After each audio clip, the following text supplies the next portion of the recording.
Cockroach పోరాటం కేంద్ర రాజకీయాల్ని కుదిపేస్తున్న ఇంపాక్ట్తో ఇప్పుడు దేశమంతా అసలు ఏం జరుగుతోంది, ఏం జరగబోతోంది అని మాట్లాడుకుంటా ఉన్నారు కదా. ఇదే సందర్భంలో ఆలోచన గల వాళ్ళకి, తెలివి ఉన్న వాళ్ళకి, అవగాహన గల వాళ్ళకి గతం గుర్తొస్తా ఉంది. చూడబోతే ఇదేంటి హిస్టరీ రిపీట్ అవుతా ఉన్నట్టుంది అని మాట్లాడే వాళ్ళు పెరుగుతా ఉన్నారు. దీన్నే సైకాలజీలో డేజావు అంటారు కదా, అలా అనిపిస్తా ఉంది. ఇప్పుడు సరిగ్గా ఓ పక్కన ఇలా అనిపిస్తూ ఉండగా ప్రధాని మోడీ చేసిన అనౌన్స్మెంట్ ఆ డేజావుని కన్ఫర్మ్ చేసింది. నిజంగా పక్కాగా 100%. అసలు ఈ డేజావు ఏంటో, హిస్టరీ రిపీట్ అయితే గనక రాజకీయమైన పార్టీల జాతకాలైనా మన భవిష్యత్ అయినా ఎలా మారేందుకు స్కోప్ ఉంది అనే విషయం మాట్లాడదాం. మోడీ చేసిన అనౌన్స్మెంట్ ఈ డేజావుని కన్ఫర్మ్ చేసింది అంటున్నా కదా, ఆ కన్ఫర్మేషన్ అనేది తిరుగులేని రుజువు హిస్టరీ రిపీట్ అవుతా ఉందా అని అనిపించడానికి. మరి డీటెయిల్డ్ గా పాయింట్ బై పాయింట్ లాజిక్ తోను, సబ్జెక్ట్ తోను, సబ్స్టాన్స్ తోను మాట్లాడుకుందాం. నేను ముందుగానే చెప్తా ఉన్నా, కొంతమంది అడ్డగోలు కామెంట్లు అజ్ఞానాన్ని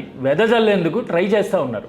అలాంటి వాళ్ళకి కీటాక్స్ అనేది సూటబుల్ ప్లాట్ఫామ్ కాదు. వాళ్ళు పక్కెళ్ళి ఆడుకుంటే బెటర్. ఎందుకంటే కీటాక్స్ అనేది సబ్జెక్టు, అవగాహన, ఆలోచన గలవాళ్ళకి మాత్రమే కనెక్ట్ అవుతుంది. వాళ్ళని దృష్టిలో పెట్టుకుని మాత్రమే ముందుకెళ్తుంది. కీటాక్స్ ఇగ్నోరెన్స్ ని ఇగ్నోర్ చేస్తుంది. లాస్ట్ లో మాత్రం మిస్ కావద్దు. ఆ పోలిక చూస్తే కనుక స్పెల్ బౌండ్ అయిపోవటం అంటారే, స్టన్ అయిపోవటం అంటారే, అలాంటి ఫీలింగ్, ఎక్స్పీరియన్స్ మీకు ఖచ్చితంగా కలిగి తీరుతుంది. అందుకోసమే చివరి వరకు చూడండి.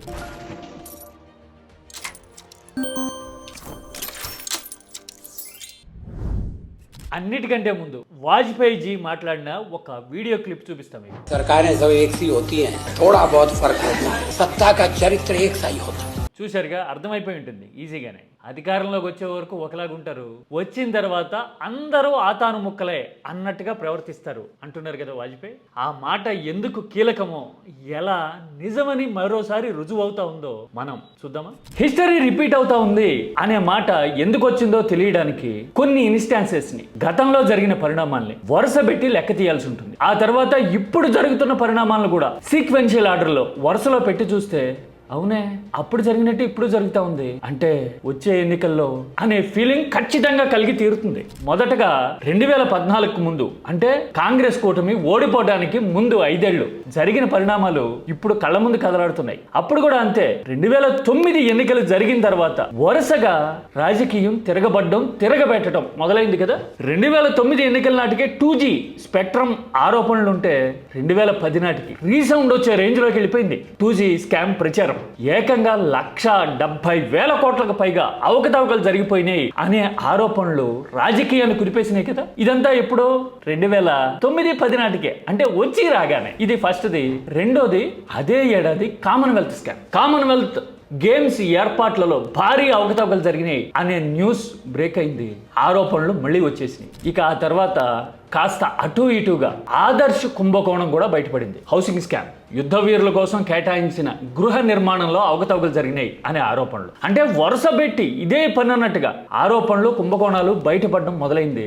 ఇదే అదునుగా అన్నా హజారే 2011లో చివరిలో పోరాటానికి దిగారు కదా. పైగా ఆ పోరాటం కూడా ఫ్రెష్ డేమే కాదు, 20 ఏళ్ల నాటిది. అప్పటికి అంటే 1991 నాటి డిమాండ్ ను పట్టుకుని అన్నా హజారే దీక్ష కూర్చున్నారు. అవినీతిని నిర్మూలించాలి అని ఢిల్లీ వేదికగా ఆర్భాటం చేయడం మొదలు పెట్టారు. ఆర్భాటం అని ఎందుకంటున్నా, అప్పుడు మాత్రమే చేశారు, ఆ తర్వాత కనపడలేదు కదా. అందుకని ఇదంతా ఒక ఎత్తు అయితే, అన్నా పోరాటం నుంచి బై ప్రొడక్ట్ గా ఆప్ అనే పార్టీ పుట్టింది 2012లో. అంటే చూడండి, వరుస పెట్టి 2009 తర్వాత ఎన్నికల ముందు వరకు ఈ ఆరోపణలు ఒకదాని తర్వాత ఒకటి వచ్చినాయి. ఊపిరి సలపకుండా చేసినాయి. అసలు ప్రభుత్వం ఏం చేస్తా ఉంది అనే దానికంటే కూడా ఈ హయాంలో ఎన్ని స్కాములు జరిగినాయి అనే ప్రచారం డ్రైవర్ సీట్ లోకి వచ్చేసింది. అంతే, రాజకీయం మొత్తం తిరగబడడం మొదలైంది. అన్నా హజారే లాంటి పోరాటాలన్నీ అడ్వాంటేజ్ అవటం మొదలైనాయి. ఆ పోరాటం నుంచి పుట్టిన ఆప్ అనే పార్టీ 2014లో ఏకంగా 400కు పైగా సీట్లలో పోటీ చేసి దాదాపు 1.5 కోటి ఓట్లో ఏమో చీల్చింది నాటి కూటమి, మరీ ముఖ్యంగా కాంగ్రెస్ ఓటమి పాలవ్వడానికి ముఖ్య కారణం అయ్యింది కదా. ఇప్పుడు మనం మాట్లాడుకున్న ఆరోపణలన్నీ మోస్ట్ ఆఫ్ దెమ్ నేరుగా కామన్ మ్యాన్ మీద ప్రభావం చూపించగలిగేవా అంటే అంతగా ప్రభావం చూపించలేకపోవచ్చు. ఆదర్శ స్కామ్ లాంటివి కొంతమంది లబ్ధిదారులకి సంబంధించిన ఆక్రోశానికి సంబంధించిన విషయం అయి ఉండొచ్చు, కానీ మిగతావన్నీ మీడియాలో పెనిట్రేట్ అయిన వార్తలే. అలా ఎందుకంటున్నారు? దేశానికి అన్యాయం జరగలేదా అని అంటారేమో కొంతమంది. అందుకే చెప్తున్నా, 2 రీజన్స్. ఒకవేళ దేశానికి అన్యాయం జరిగుంటే గనక ఆదర్శ స్కామ్ లో కీలక పాత్ర పోషించారు అనే ఆరోపణలు ఎదుర్కొన్న నాటి ముఖ్యమంత్రి, మహారాష్ట్ర ముఖ్యమంత్రి ఇప్పుడు ఏ పార్టీలో ఉన్నారండి? దేశానికి అన్యాయం జరుగుంటే గనక ఎందుకు చేర్చుకున్నారు ఆయన పార్టీలో?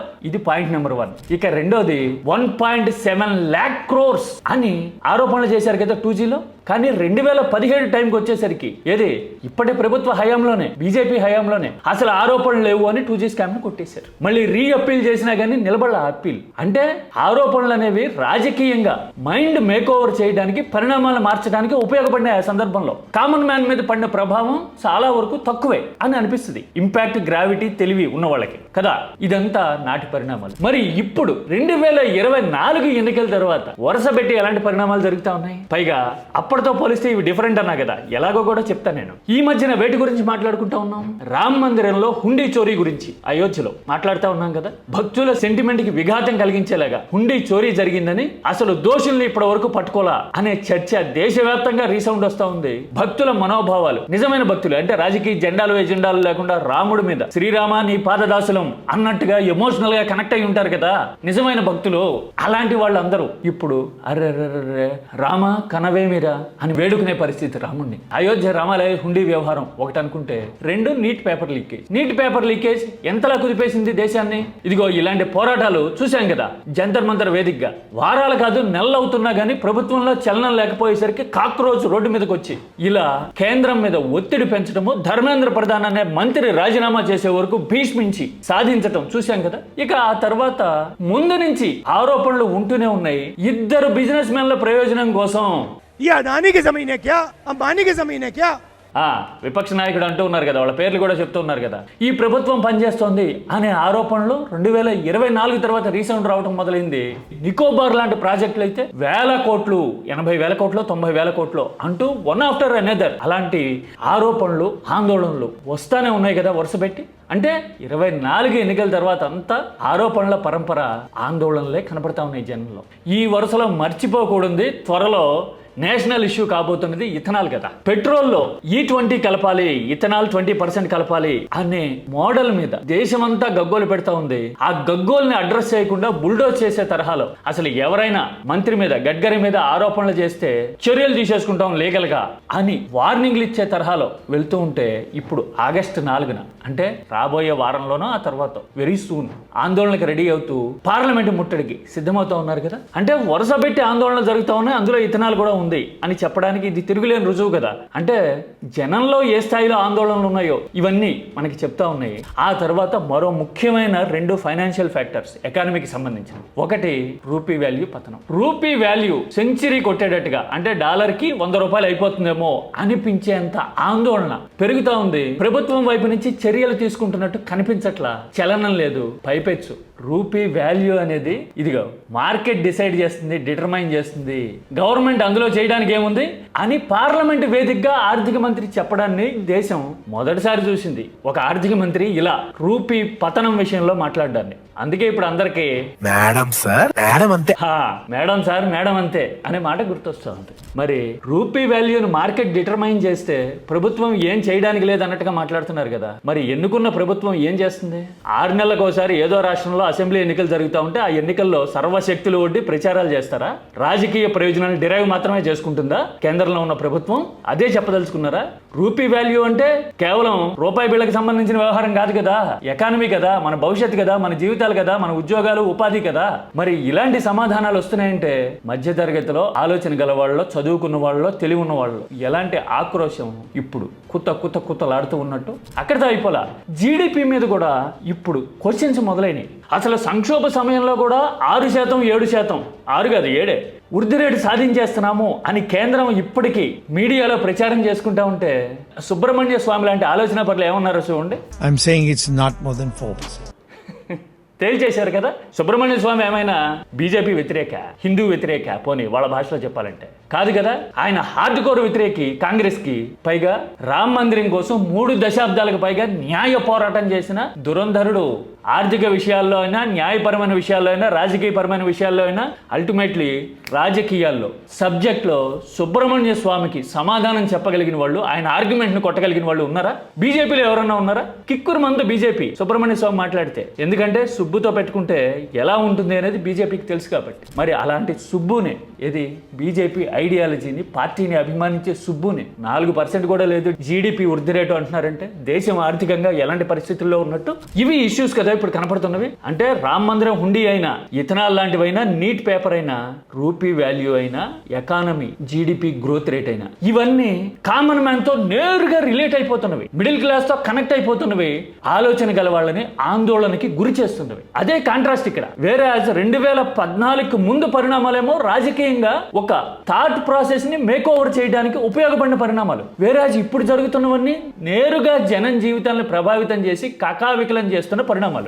అందుకోసమే ఇప్పుడు అన్నా హజారే పోరాటంలా కాదు కాక్రోజ్, వీళ్ళ పోరాటాన్ని, ప్రభావాన్ని ఆపడం అంత సులభం కాదు అని ఇదిగో ఇలాగా నేషనల్ మీడియా నేరుగా రాస్తా ఉంది. ఎందుకంటే మధ్యతరగతి ఆలోచన గల వాళ్ళు సఫర్ అవుతూ ఉన్నారు.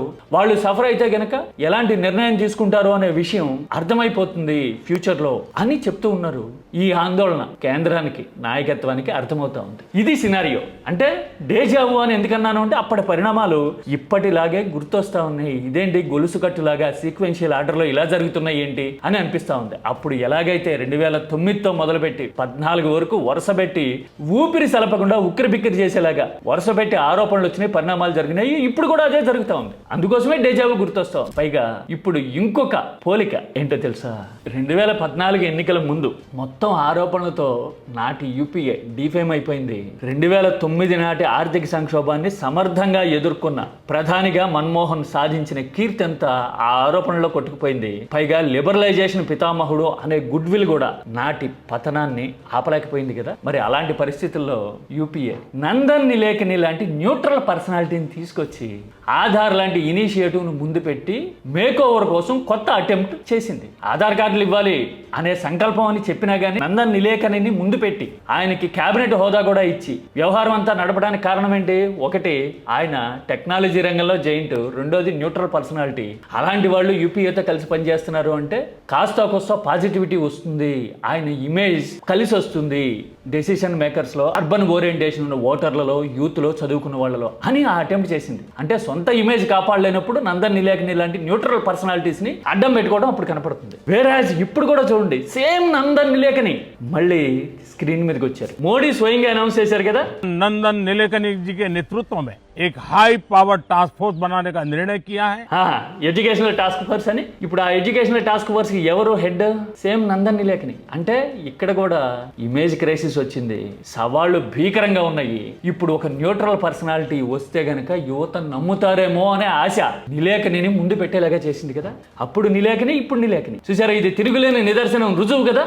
అందుకోసమే అంటున్నది డేజావు, గతం గుర్తొస్తా ఉంది దేశానికి అని. మరి అప్పుడు పరిణామాల వల్ల 2014లో కాంగ్రెస్ కోలుకోలేని దెబ్బతింది కదా. అంతకు ముందు ఎన్నికల్లో దాదాపు 29% ఓట్లు, 289 సీట్లు సాధించింది 2009లో కాంగ్రెస్, లెఫ్ట్ సపోర్ట్ లేకుండానే. వేరే 2014లోకి వచ్చేసరికి మాత్రం విపక్ష హోదా కూడా సాధించలేక గల్లంతైపోయింది, 10% పైగా ఓట్లు పోగొట్టుకుంది కదా. మరి అలాంటి పరిణామాలు ఇప్పుడు కూడా జరుగుతూ ఉంటే, చరిత్ర కళ్ళ ముందు కదలాడుతూ ఉంటే, నిలేకనిని తెర మీదకి తీసుకురావడం లాంటి ఎత్తుగడలు సిమిలర్గా కనపడుతూ ఉంటే ఎలా అర్థం చేసుకోవాలి పరిణామాలని? కామెంట్ అనేది సబ్జెక్ట్ ఓరియంటెడ్గా, సబ్స్టాన్స్ ఓరియంటెడ్గా చేయండి. మనం ముందుగానే మాట్లాడుకున్నాం కదా, కీటాక్స్ అనేది లాజిక్కి, థాట్కి, అన్నిటికీ మించి ఆలోచన పట్లకి, ఆలోచనల్ని ఒక చోటకి తెచ్చే వేదిక. అందుకోసమే ఆలోచన గలవాళ్ళు మాత్రమే రెస్పాండ్ అవ్వండి. This is కీటాక్స్.